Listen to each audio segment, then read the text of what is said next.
As you probably know, when it comes to priorities, your health and your safety of this community is the most important priority number one for Mayor Greenberg and the entire Metro team. With that being said, it's this man's job. He is Jody Meiman. He is the Director of Safety for Louisville Emergency Services. Jody, welcome in. Hey, thanks for having me. I'm so glad you are here. This is maybe a little bit of a stressful time for you because it's severe weather season. Let's talk a little bit about that. Yeah, so traditionally severe weather season is in the spring and summer months.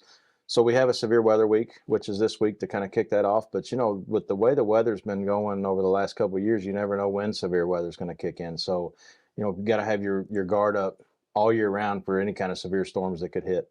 And if anyone watches television, and I'm sure you all do, you're doing it now. But with that being said, you'd have to live in a cave not to understand that weather's been crazy lately, Jody. It's not in my head. It's out there, and it can be volatile at times. Absolutely, and especially in the Ohio Valley, you never know. You could have a windstorm one day and have snow on the ground the next day with the cold fronts that come through. So, the tornadoes that came into western and southern Kentucky was in December.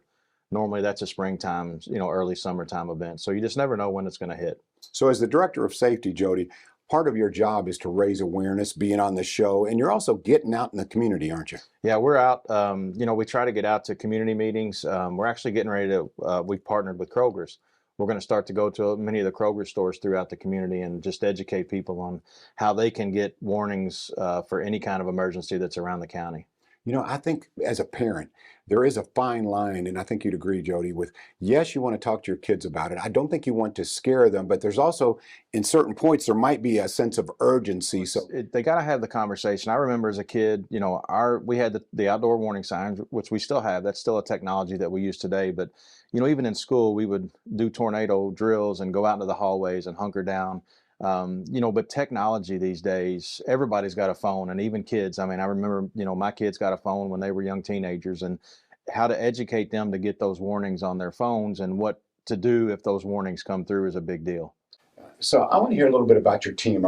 I'm curious, is when it comes to police, firefighters, EMS, they're all under that umbrella of let's keep this community safe. So talk about your communication with Louisville Emergency Services with other entities here in Metro government. So we're responsible for the emergency management. All 120 counties in the state of Kentucky have an emergency manager, and that's me. And it's our job to not only do preparedness, but respond and then help coordinate recovery when disaster strikes. So, we try to get the word out to everybody during or before a situation happens, and then we have to respond. And we're the overall coordinating agency when you've got a multi-jurisdictional type of incident that goes on to help bring those agencies together, work within a unified command to try to streamline the process. And then, like I said, if there's such a disaster that gets some type of recovery, or you've got to see that the community can recover from a disaster, it's our shop that goes through that as well.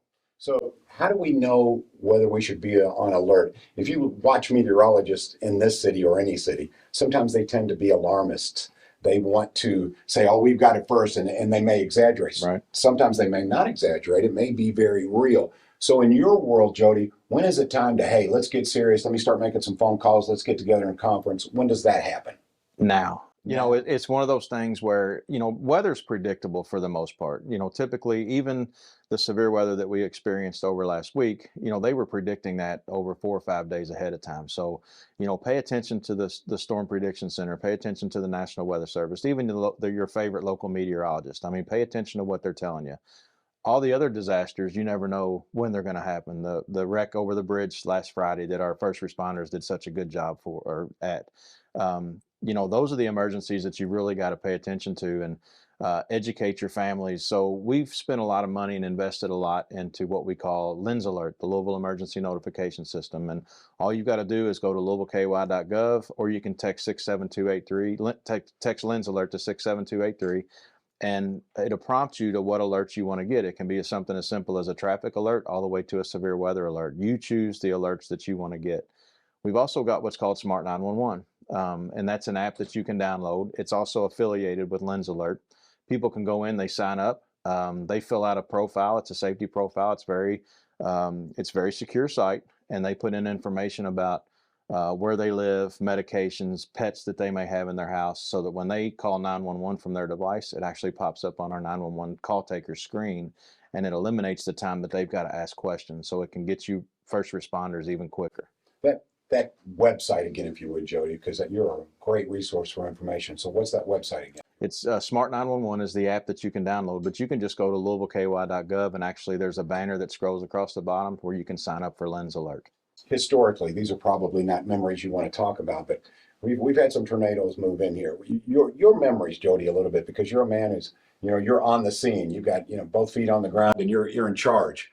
I bet that's high tension. Tell me about some of your memories. It is. I'll be honest with you. I was born in the '74 tornado, so that'll show my age and what I'm about to approach. So it's we are approaching the 50-year anniversary to that. We're going to do some some, I guess, reminiscing, if you will, for some of the people that are still around that experienced that. But we've had several issues, and what's good about this state is when others need help, they call the ones that aren't affected. So we went to Western Kentucky, several of us. We ran the candle factory operation down there. We sent a team to Eastern Kentucky during the flooding. Just shortly after the tornadoes in Western Kentucky, we had one here locally hit the Fern Creek area. It wasn't very long, but it did do some significant damage out there. And once we figured out that it wasn't very widespread, it was localized, we had to go out there and respond and help the community out there deal with what they were going through. When I opened up the segment, Jody, I talked about the health and safety of this community is number one with Mayor Greenberg.